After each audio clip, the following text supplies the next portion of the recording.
Olá, mulher linda, sábia e que edifica o lar. Eu sou Eliane Cristine e estamos lendo o livro Levante-se e Ore, de Sheila Walsh. Esta leitura foi autorizada.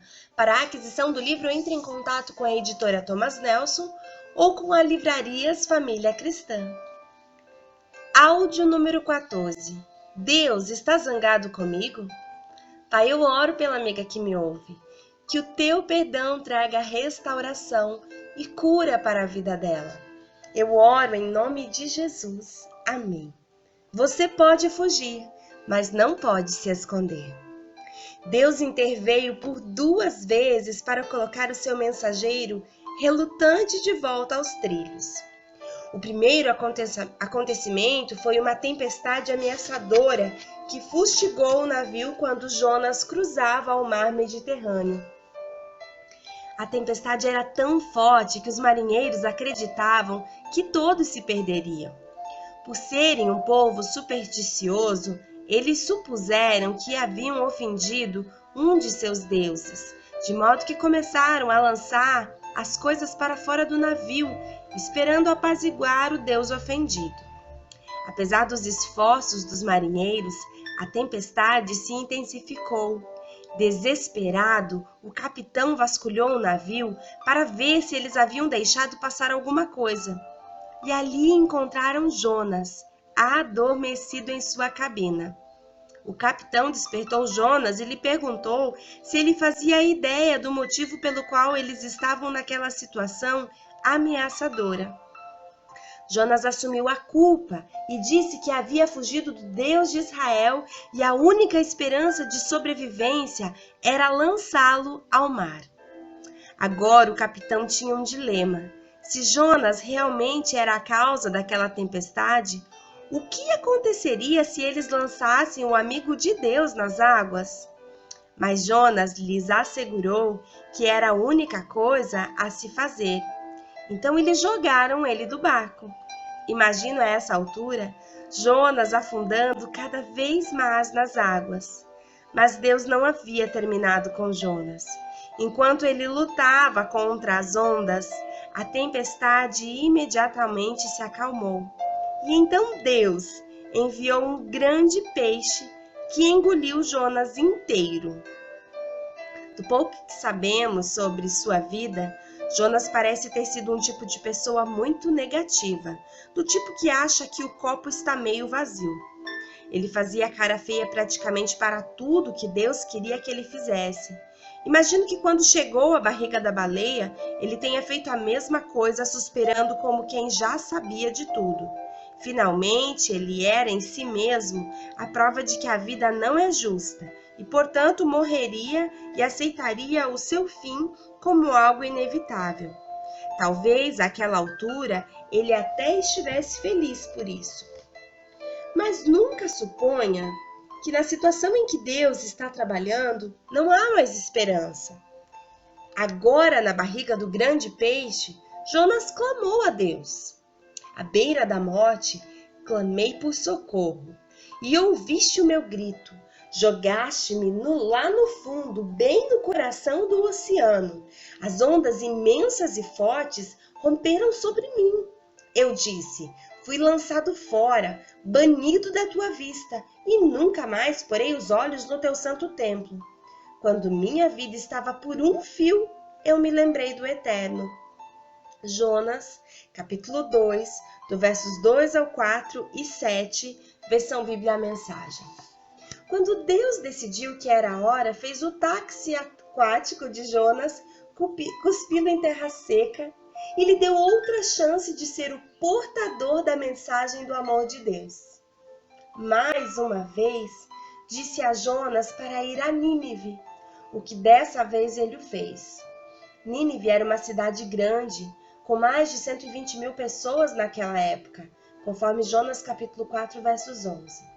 Seriam necessários 3 dias para Jonas caminhar de um lado a outro da cidade. Quando ele havia andado por um dia e estava se aproximando do coração da cidade, começou a clamar que dentro de 40 dias Deus destruiria Nínive completamente. O povo ficou horrorizado e decidiu usar pano de saco como sinal de seu sofrimento. O rei ouviu a proclamação de Jonas e ordenou um jejum total de alimentos e água. Ele disse ao seu povo: talvez Deus se arrependa e abandone a sua ira e não sejamos destruídos. Jonas capítulo 3, versos 9. Aconteceu exatamente como Jonas já sabia. Quando Deus viu o arrependimento genuíno dos nínivitas, ele não os destruiu. Agora temos um profeta muito indignado. Jonas era incapaz de comemorar o milagre que acabara de ver e não entendeu a tremenda mensagem que Deus lhe enviou por meio de 120.000 pessoas, de que mesmo irado, o seu coração se volta para nós mais uma vez por meio do arrependimento sincero. Tendo decidido que alguém morreria, Jonas decidiu que poderia muito bem ser ele. Sentou-se ao sol quente do deserto, cozinhando do calor. Deus fez uma planta crescer sobre ele e lhe deu um abrigo.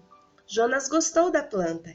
Ele sentou-se à sombra dela e relembrou e reorganizou seus pensamentos amargos. Até que Deus fez um verme comer a planta e ela secou e morreu. A primeira reação de Jonas foi: como pudeste fazer isso? Como pudeste matar a minha maravilhosa planta? Eu até dei um nome a ela. Eu a chamava de Cédric, paráfrase da autora. Deus disse a Jonas: você acaba de provar a minha tese. Mas o Senhor lhe disse: você tem pena dessa planta? Embora não a tenha podado, nem a tenha feito crescer. Ela nasceu numa noite morreu. Contudo, Nínive tem mais de 120.000 pessoas que não sabem nem distinguir a mão direita da esquerda, além de muitos rebanhos. Não deveria eu ter pena dessa grande cidade? Jonas capítulo 4, do versos 10 ao 11. Você já conheceu pessoas assim? Eu sim. Há algumas pessoas no corpo de Cristo que têm dificuldade em amar os pecadores, culpadas das mesmas coisas que reprovam. Quando eu era adolescente, havia uma menina no nosso grupo de jovem que se desviou do caminho por algum tempo. Ela começou a beber muito e a dormir com rapazes. Desenvolveu uma péssima reputação, como pode acontecer bem depressa em uma cidade pequena. Depois de algum tempo, certa noite, ela acabou aparecendo em uma de nossas reuniões de jovens. A maioria de nós ficou tocado ao vê-la, afinal estávamos orando para que isso acontecesse. Contudo, algumas pessoas estavam decididas a tomar qualquer tentativa de retorno tão difícil quanto possível. Lembro de uma garota ter dito: espero que ela não pense que pode simplesmente voltar e que nós esqueceremos de tudo que ela tem feito. Eu fiquei tão furiosa que mal consegui me conter. Pensei que fosse exatamente isso que deveríamos fazer, disse. Pensei que este fosse o lugar para onde os pecadores pudessem voltar e ser recebidos em casa de braços abertos.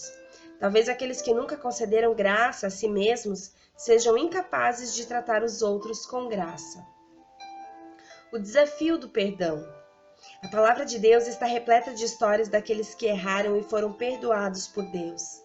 Não apenas perdoados, mas restaurados a um lugar de maior alegria e propósito. Pense no grande apóstolo Paulo, que torturou o povo de Deus até ser confrontado por Cristo no caminho para Damasco.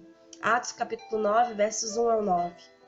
Ou uma mulher surpreendida em adultério e humilhada publicamente. Jesus não a condenou, mas lhe disse para ir e viver de maneira diferente.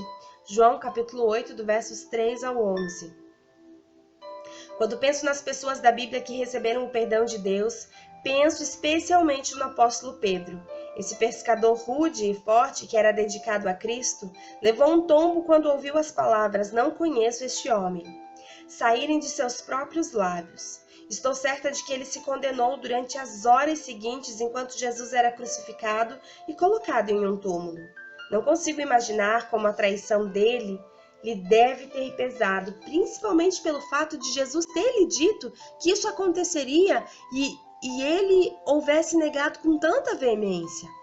Eu me pergunto se ele se lembrava do que mais Jesus lhe dissera: Simão, Simão, Satanás pediu você para peneirá-lo como trigo, mas eu orei por você para que sua fé não se desfaleça.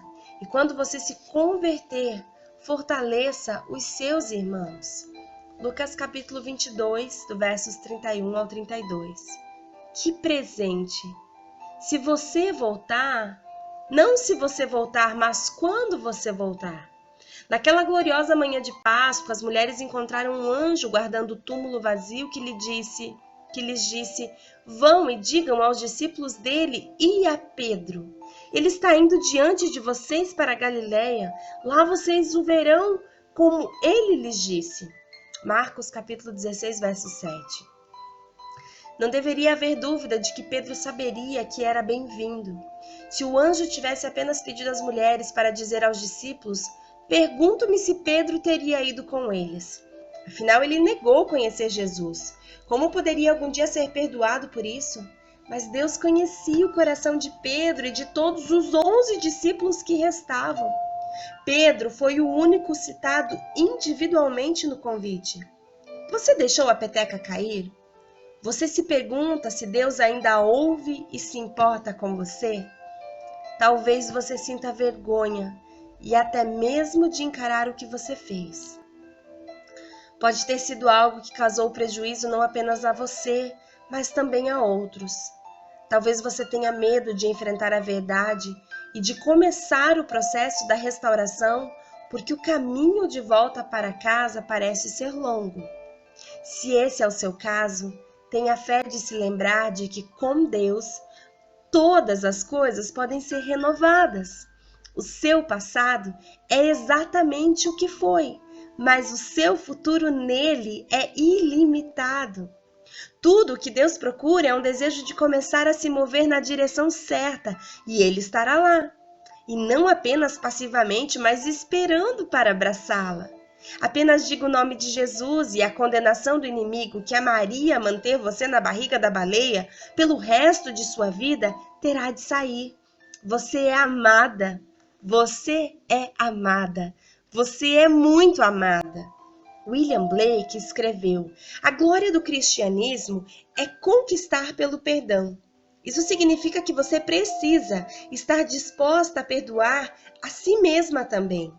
Espero que veja que de todos nós que corremos para os braços de um Pai gracioso e perdoador nesse dia, talvez seja você a única pessoa citada individualmente no convite.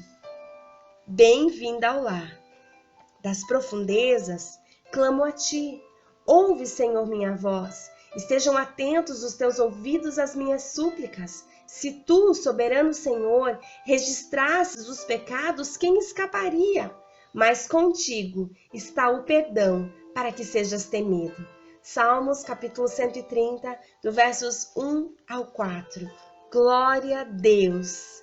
O Senhor rompeu todo o escrito de dívida, tudo aquilo que a lei imputava em favor a nosso respeito, que diz a respeito do pecado, tudo que era a nossa condenação, tudo aquilo em que Satanás tinha legalidade para então nos ver condenados à morte. Jesus rasgou, Jesus rompeu, Jesus venceu na cruz do Calvário.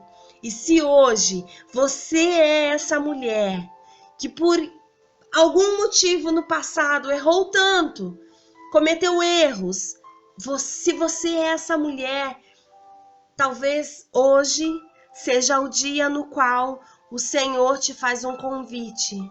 Venha você, e Ele está citando o teu nome. Volte para os braços desse Deus que é um Pai de amor. Deus tem cura, Deus tem restauração, Deus tem libertação e Deus tem novidade de vida para toda aquela que se coloca na posição e se arrepende verdadeiramente. Sim, o caminho de retorno, o caminho de volta, ele é longo, mas há uma diferença. Durante a caminhada, existe um pai que vai segurar nas suas mãos e vai te ajudar durante o caminho, e vai te assistir, e vai estar com você. Enquanto você ora, ele te ouve. Enquanto você chora, ele enxuga as tuas lágrimas. Esse Deus é Deus de perto e é Deus de longe. Ele está com você. E você está à distância dele, de uma oração, de um arrependimento genuíno, de uma fala dizendo: Senhor, eu quero, muda a história da minha vida, vem fazer morada no meu coração. Aquilo que eu errei, eu peço perdão. Se eu de alguma forma defraudei alguém, se eu puder consertar, então eu vou fazê-lo com a ajuda de uma mentoria, de um discipulado, de uma esposa de pastor. Eu vou então ressarcir tudo aquilo em que eu possa ter danificado alguém com a ajuda devida. Mas Deus, que eu possa ser restaurada no Senhor e que eu possa andar em novidade de vida contigo. Seja você essa mulher hoje que toma uma posição diante do Pai e reconhece que em todos os teus caminhos você precisa mais de Deus. Um grande beijo e até o nosso próximo áudio.